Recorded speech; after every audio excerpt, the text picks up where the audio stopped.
0-0 ما زالت النتيجة في المباراتين حتى هذه اللحظات في استاد البحرين الوطني هنا وفي استاد مدينة خليفة ما بين عمان والبحرين، عمان والإمارات.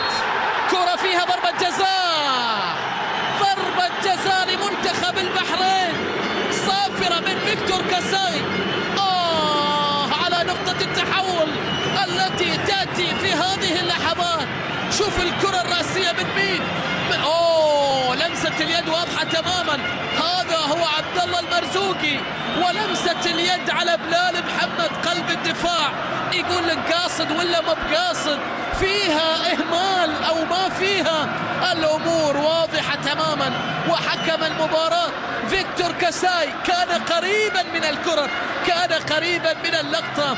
ضربة الجزاء التي تأتي الآن لمصلحة المنتخب البحريني في فرصة كبيرة جدا للتقدم في هذه المباراة. فوزي عايش هو الذي يتقدم. ضربة جزاء للبحرين في هذه اللحظات الآن من علامة الجزاء.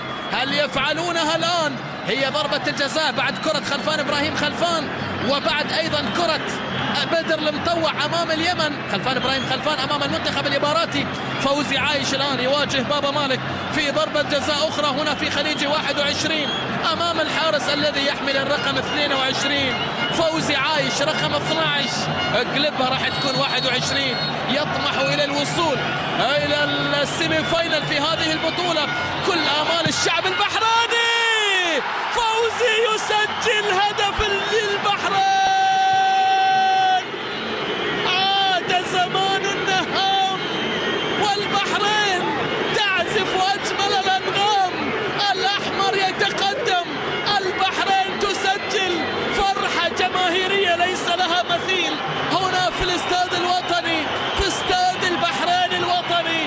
كلهم خلف المنتخب البحريني الوطني. الكرة مستحيلة على بابا مالك، تهز الشباك